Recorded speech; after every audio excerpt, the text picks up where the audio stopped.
Assalamualaikum warahmatullahi wabarakatuh. Selamat malam semuanya. Buat teman-teman yang mau kuliah harus baca. Ya, kalau masuk dari psikologi sendiri, dia buku-bukunya itu yang pertama, bukan aku juga ngomong sama mereka dan mereka setuju, bukan bagian dari kalian untuk seleksi. Tapi itu bisa Pertimbangan. sebagai dokumen kita untuk bisa gini. Misal nih, dia masuk udah wawancara, udah FGD, udah psikotes misalnya nih rangkaian rekrutmen yang proper. Terus begitu dia keterima, terus kita tes MBTI lagi. Nah, kita udah tahu jadi dalam satu bidang, di dalam komponen bidang-bidang itu staff-staffnya itu karakternya seperti apa. Jadi istilahnya si kepala divisinya mungkin punya gambaran kalau oh ternyata kenapa dia dinamika kerja dengan rekan kerja seperti ini karena mereka begini atau gue nge-treatnya harus begini gitu loh. Jadi buat Jangan sampai pegangan salah. treatment juga ya. Pegangan treatment kayak Iya, atasan, bukan atasan istilahnya sama rekan kerja.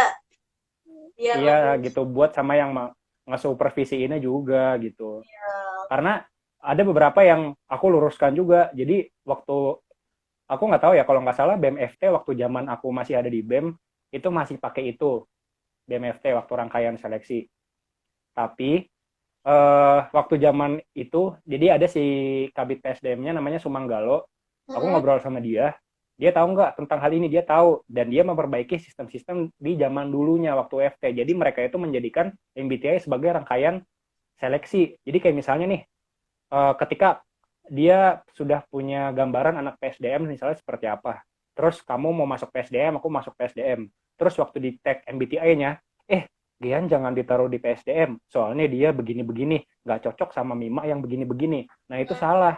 Karena apa? Lah lu buat apa? Lu buat apa ngasih metode untuk mengungkap kompetensi kalau pada dasarnya lu nempatin nggak sesuai sama metode untuk mengungkapin kompetensi itu. Kayak ngapain lu wawancara sama FGD kalau misalnya lu ngandelin tes MBTI doang gitu Benar-benar loh. benar. Berarti emang MBTI Gitu. itu hanya sekedar buat pertimbangan tapi bukan untuk menentukan yang utama gitu lah ya. Iya, Wah, ada gitu. yang komen tuh seleb psikologi undip nih, anjay. Ini BTW yang komen juga nggak ngaca, dia tuh jurnalis, banyak tulisan-tulisan psikologinya, Wis terus mantap pembicara di TEDx kakak. juga. Nanti boleh Ini kita teman saya nih. boleh nanti kita sharing-sharing ya di lewatin aja Teams aja, jangan live. Yang nontonnya kebanyakan kalau live Iya, ya 8 juta gila. iya, dia dia pembicara TEDx, dia memasyarakatkan mental health juga dengan perspektifnya, terus dia banyak ngisi di kampus, ada podcast juga namanya Chill Boy. Wis mantap. Tuh, Boleh nanti kita collab anjay. Oke nih, kalau anjay. kalau ini enaknya jadi mahasiswa psikologi undip, mungkin ada nggak sih privilege yang dirasakan atau biasa aja sama-sama mahasiswa? Gimana ya? Mungkin lebih gini sih. Misalnya nih ketika ini pengalaman aku ya. Iya ya, Karena sharing aja kita. jadi ketika ketika kita belajar di psikologi, kita kan mempelajari juga gimana cara kita untuk komunikasi sama orang, gimana cara kita untuk bisa mengetrit orang. Kita juga melihat orang itu benar-benar utuh kayak meminimalisir judging gitu. Kayak nih orang kok kan biasanya kalau orang-orang yang nggak belajar psikologi itu kayak penuh dengan asumsi. Jadi dia nggak bisa benar-benar melihat ini orang kenapa gitu loh. Sementara kalau kita kayak belajar kalau istilahnya perilaku orang bisa begini tuh ada sesuatunya gitu. Nah, itu Hmm. waktu misalnya aku lagi di forum-forum BEM seunif misalnya nih, terus lagi berdiskusi, terus lagi apa namanya lagi beradu argumen, aku tuh nggak langsung ke bawah emosi satu. Jadi kayak bisa Oke. benar-benar tenang, aku bisa manajemen emosiku dengan aku nggak bilang manajemen emosiku baik, tapi paling nggak aku tahu lah caranya supaya pesan yang aku sampai itu tetap informatif tanpa menyakiti hatinya dia gitu. Jadi Jadi yang kita perlu bisa teman-teman ketahui ngekontrol ya. juga, ya terus yang kedua kita bisa asertif. Apa itu asertif? Apa itu Nah asertif? ini dia. Bahasanya anak Asertif psikologi itu banget ini. apa namanya? Kalau apa namanya asertif itu adalah lawan dari agresif gitu. Hmm. Jadi Berarti kalau jadi mungkin kalau gini, mungkin nih. kalau misalnya orang Nah, gimana gimana? ini sebelum ini memang nggak tahu ya apa itu asertif. Kalau tadi bilang Hmm, ngelawan dari agresif, kalau agresif kan misalnya contohnya kayak ngejar bola, berarti kalau si asertif nunggu bola gitu. Gitu nggak? bukan gitu. Oke,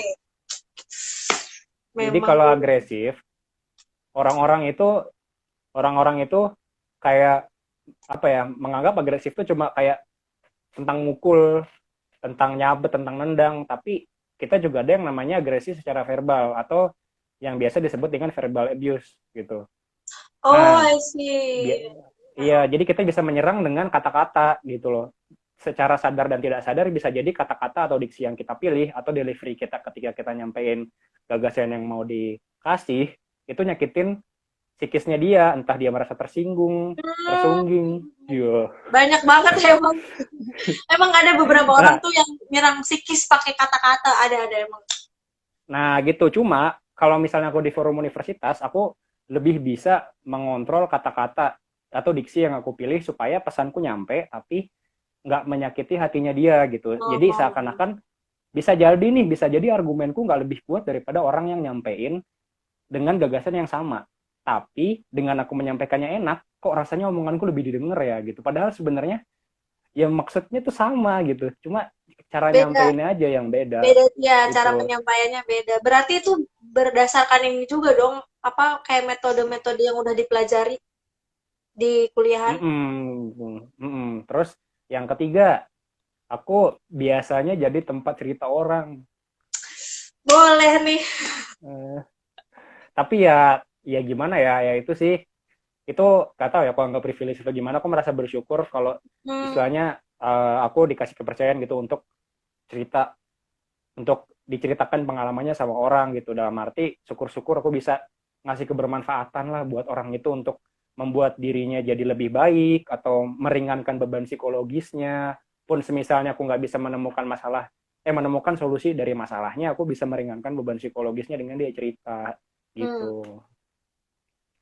Oke, memang kan orang juga kalau cerita ada yang pengen didengar doang, nggak pengen dinasehatin kan. hmm, Ada yang emang dia hmm, pengen dapet petuah, tapi ternyata yang dicurhatinnya malah malah ngomporin segala macem gitu. hmm, uh, Berarti kalau itu.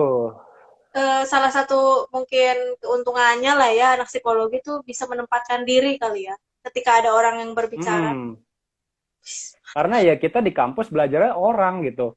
Iya, Kita mempelajarinya orang terus gitu. Jadi ketika misalnya ada orang lain, apalagi buat aku sendiri yang beberapa tahun kemarin sering ketemu orang di organisasi atau di kampus dengan ratusan orang gitu. Jadi ketika kita interaksi, kita nge-treat, nggak sembarang nge-treat gitu loh. hmm, Gitu. oke. Tadi ada pertanyaan lagi nggak ya dari sini? Oke, nggak ada. Oke, kita ke pertanyaan titipan aja. Kalau ini nih mungkin buat kaitannya ke teman-teman atau dede-dede gemes di SMA nih yang mau atau berminat ke jurusan psikologi, apa aja sih hal-hal yang harus dipersiapkan lah intinya buat masuk psikologi, jurusan psikologi. Atau yang perlu diketahui. Menurut aku, oke. Hmm, Uh, menurut aku kemampuan untuk sering membaca. Kayak untuk semua ya. Tapi literasi. tapi aku iya, karena apalagi di psikologi itu ini ya, kita jarang ketemu rumus ya, paling ya ketemu angka-angka ya di statistika sama pengukuran psikologi itu doang. Nah, tapi tantangannya ya kita berarti harus mampu nyerap informasi yang banyak tekstual itu gitu. Gimana ngebiasainnya? Yaitu dengan membiasakan diri untuk coba baca lah gitu. Aku nggak memaksakan untuk paling harus baca berapa buku itu enggak, tapi membiasakan diri untuk membaca itu penting sih. Karena di psikologi tugasnya terus dunianya itu nggak jauh-jauh dari jurnal, nggak jauh-jauh dari buku gitu. Benar. Itu ada lagi nggak, Gian? Buat dedek-dedek. Terus ini buat untuk menjadi mahasiswa psikologi ya, ya Ya, nggak sih? yang berminat jadi berminat ngambil jurusan psikologi gitu yang harus dipersiapkan.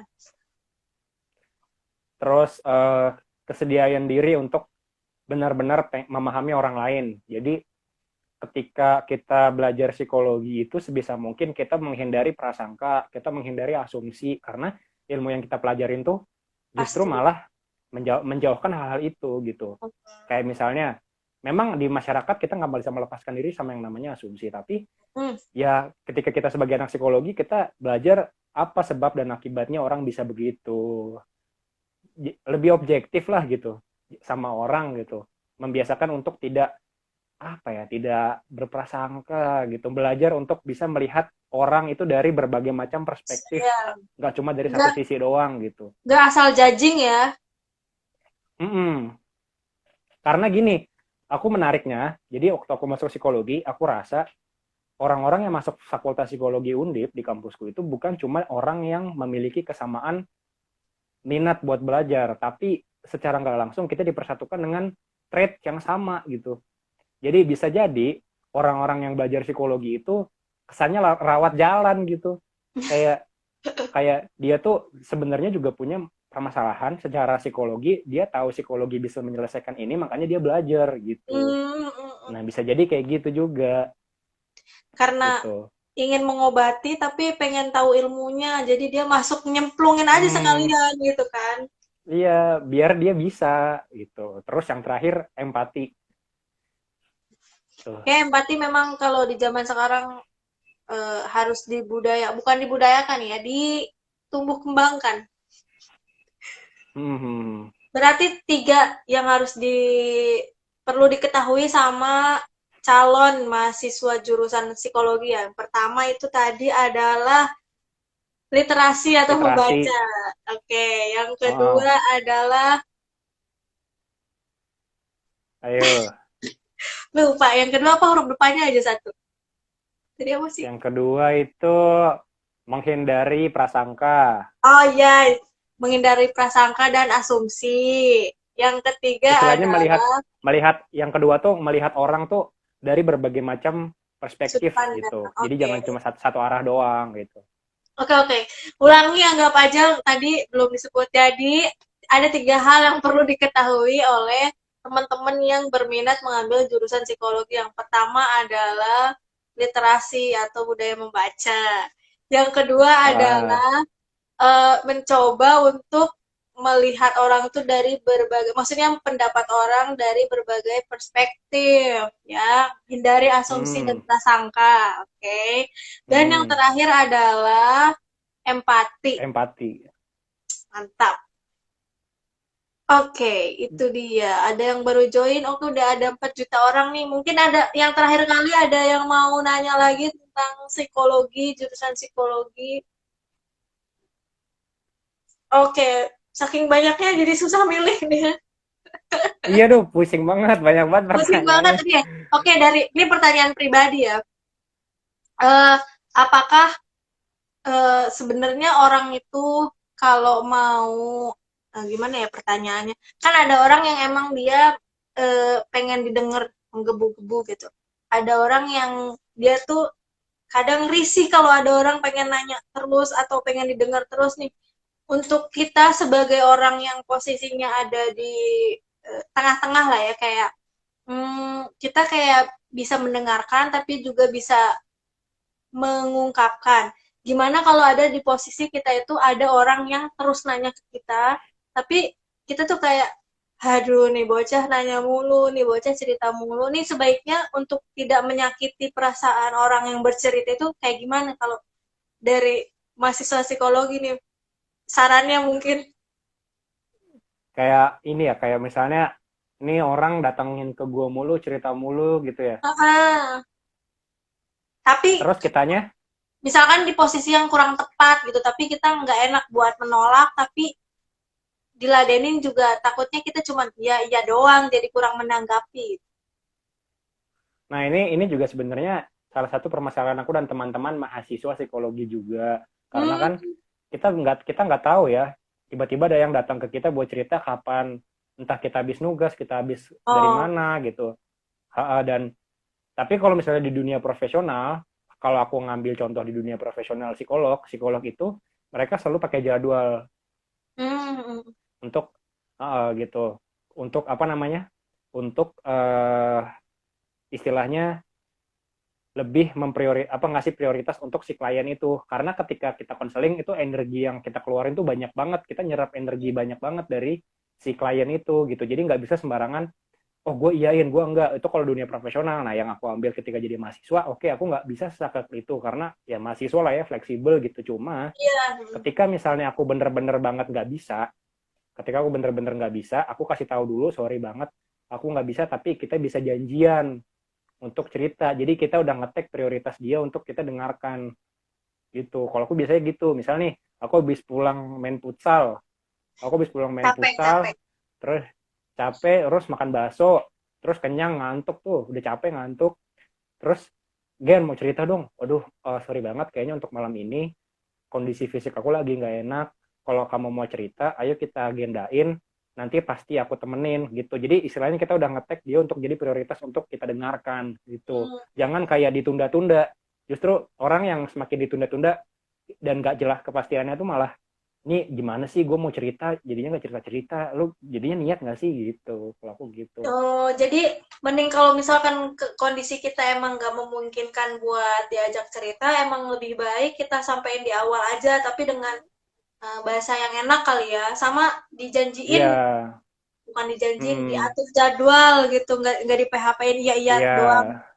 Hmm, Tapi kita mantap. lihat juga kondisinya. Kalau pernah suatu kali kayak temanku cerita ada yang misalnya kasusnya udah mau percobaan bunuh diri Uh, atau udah self injury, itu wah itu hal-hal yang menurutku sering kita hadapin di lingkungan kita sendiri, bahkan mahasiswanya pun ya kita nggak tahu, bisa jadi bisa entah entah psikologi ataupun bukan psikologi gitu. Itu hal-hal yang gimana kita bisa ngasih tempat mereka untuk bisa menceritakan apa yang jadi unek-uneknya gitu. hmm. Oke, ini berbincang tentang psikologi ini kayaknya nyerempet-nyerempetnya pasti ke masalah curhat ya nggak sih? Benar, benar banget tuh. Masalah curhat. Mungkin mungkin terakhir kali ya. Oh, ini beneran terakhir kali ya penutup kayak kalau misalkan Iya, iya, iya. ada kan kondisi sekarang tekanan dari lingkungan atau dari society itu istilahnya ekstrim lah ya untuk beberapa orang yang Hmm. hmm, tidak dianggap tidak sesuai dengan kriteria society itu, misalkan label cantik, ganteng, segala macem nih, menyebabkan kan bisa bikin stres tuh ke orang tertentu. Gimana sih kita Hmm. bisa aware atau bisa empati tadi sama teman-teman kita mungkin yang sebenarnya ngerasain itu, tapi dia tuh belum berani buat cerita, buat speak up, buat menghilangkan bebannya dia gitu. Soalnya kan mungkin Nah, kita juga kadang suka lihat, ih dia kayaknya ini, tapi kita juga nggak enak buat tanya karena dianya nggak terbuka ke kita. oke. Jadi sebelum memasuki kasusnya yang tadi antara konformitas sama orang yang mungkin bisa jadi terkait dengan standar tadi ya, kayak misalnya kecantikan atau dia mungkin rada berbeda dari orang di lingkungannya gitu. Sebelum berangkat ke sana, aku mau ngingetin dulu di awal masalah Oke. cerita atau nggak cerita. Ya, jadi ada pepatah di psikologi yang mengatakan, ya saya bukan pepatah di psikologi ya, tapi pepatah di orang-orang keilmuan kita yang Hmm. selalu dikasih tahu sama dosen-dosen aku kalau misalnya konteksnya konseling ataupun sifatnya terapi atau intervensi psikologis gitu. It will work if you want to work gitu. Oh. Jadi gini, maknanya adalah itu akan bekerja kalau kamu mau bekerja gitu. Iya. Jadi ketika misalnya, jadi jadi kalau misalnya ada intervensi psikologis 100 pertemuan pun tapi dari dirinya emang nggak mau berubah, ya orang nggak bakal mau berubah, orang itu nggak bakal bisa berubah gitu. Nah, memang biasanya apa namanya, kita memang satu sisi nggak bisa memaksakan untuk orang, lu kenapa, cerita dong gitu. Iya, iya. Aku belajar dulu dulu aku adalah Hmm. orang yang, ya mungkin karena dulu ya sampai sekarang sih kecenderungan aku untuk mikirin orang termasuk orang yang cukup tinggi gitu loh, untuk mikirin orang atau istilahnya ya karena kebawa dari lingkungan psikologi ya, jadi aku beranggapan kayak supaya gue bisa bermanfaat, supaya gue orang bisa merasakan hal yang lebih baik, ya udah lu kalau ada apa-apa jangan ditutup-tutupin dong, jangan kayak gitu, lu cerita dong gitu. Tapi ya Hmm. kita nggak tahu apakah dia siap untuk cerita atau dia udah pengen menceritakan itu atau belum, atau dia merasakan dinamika dalam dirinya gimana. dia merasa belum siap dan belum bisa mencurahkan dan punya trust sama kita, ya udah jangan dipaksakan gitu. Jangan dipaksakan sampai memang ada momen yang pas untuk gue mau cerita nih gitu. Terus yang kedua, jadi proses sebelum konseling di psikologi itu ada yang namanya building rapport. Nah, building rapport itu apa sih? Simpelnya building rapport itu membangun membangun hubungan yang antara dua pihak supaya nyaman nih. Si yang pengen cerita bisa nyaman menceritakan, si yang didengerin bisa nyaman buat dengerin.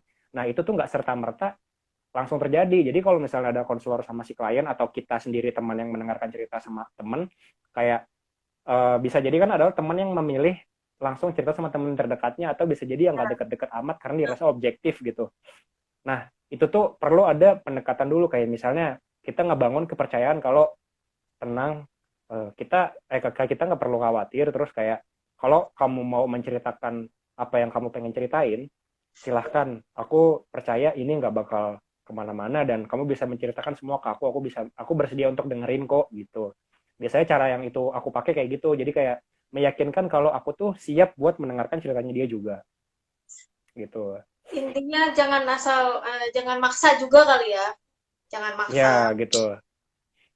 Oke. Dan yang kedua adalah tadi kayak aku meyakinkan dia untuk lu aman kok untuk cerita sama gua, lu bisa mencurahkan apa yang lu pengen ceritain ke gua dan aku bersedia untuk mendengarkan kamu juga sekarang gitu. Terus masuk ke case-nya yang tadi. Jadi gini, kita di psikologi itu belajar yang namanya individual differences atau perbedaan. Jadi ya, perbedaan. Jadi setiap orang itu punya warna masing-masing gitu. Ya nggak bisa dipukul rata sama orang-orang. Jadi kadang orang-orang itu suka kebawa sama standar konformitasnya. Konformitas itu adalah hal-hal yang diyakini sama sebagian besar kelompok orang gitu. Itu dia Nah, yang terjadi. nah, nah itu memang masalah kebanyakan ya, nggak cuma di psikologi. Tapi dengan kita yang belajar di psikologi meyakini bahwa kita nih ini aku yang belajar psikologi itu ada yang namanya, mungkin kamu bisa cari doa gestalt atau gestalt player. Gestalt player, GESTALT gitu. Gestalt player. Nah, memang dari kata-kata di doa gestalt itu nggak bisa nggak bisa dipukul rata di Indonesia ya, karena budaya juga, tapi bisa diambil moral value-nya di kasus hidup kita tertentu. Contoh nih, doa gestalt tuh intinya bunyinya gini, I do my thing and you do your thing gitu. You do your thing. Jadi kayak gue melakuin kerjaan gue dan hal gue, lu melakukan kerjaan lu dan hal lu gitu. Terus aku hidup di dunia ini bukan untuk memenuhi ekspektasimu, dan kamu hidup di dunia ini bukan untuk memenuhi ekspektasiku juga.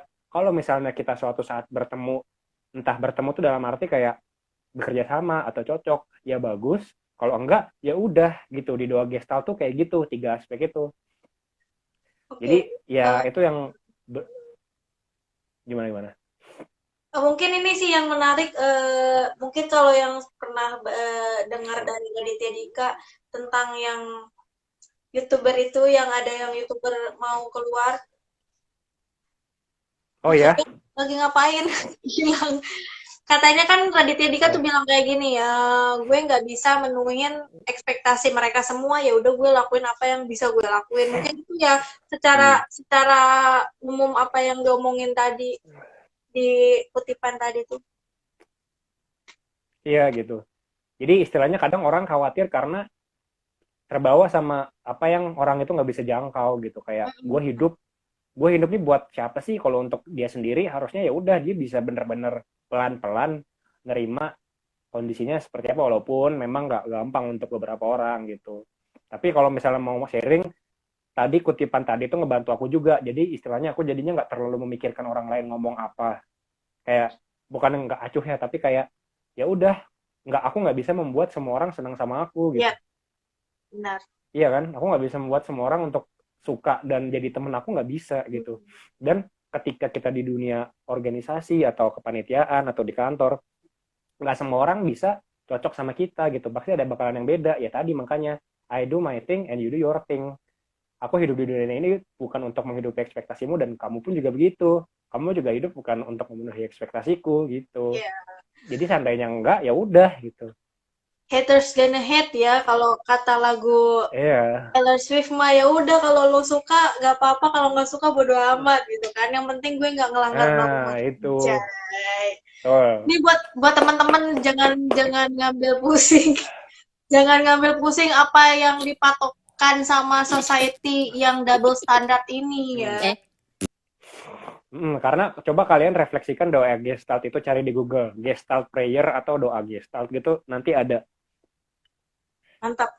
Buat kita-kita yang mau mengubah mindset tentang society tuh boleh banget. Makasih banyak buat Gean, makasih banyak udah join Iya, jadi sharing-sharing sama-sama. di jurusan psikologi. Terus kalau dari Mima pribadi, dari aku pribadi merasa mendapat pencerahan tentang hal-hal yang kita anggap keliru tentang psikologi gitu. Makasih banyak ya Gean.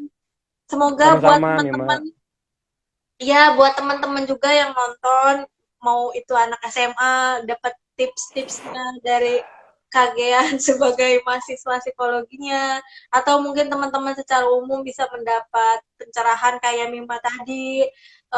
Kalau misalkan mau sharing, mungkin boleh di Instagramnya @pangerian ya, Gian ya. Iya, langsung DM. Iya, DM aja, di follow. Maaf mungkin buat teman-teman, Iya. kalau dari kita, dari aku Mima pribadi, kalau penyampaian atau cara bertanyanya kurang berkenan, atau dari Gian yang sharing ada hal-hal yang perlu diluruskan, mohon dimaafkan, dan kita menerima sharing-sharing positif ya Kak Gian. Gian, Iya, betul. Betul sekali. buat anak-anak SMA yang mau masuk ke jurusan psikologi, jangan sedih, jangan takut. Mau introvert, mau ekstrovert, gak masalah. Makasih banyak Kak Gian untuk hari ini. Makasih juga Mima untuk malam ini. Terima kasih. Assalamualaikum warahmatullahi wabarakatuh. Dadah. Waalaikumsalam. Dadah.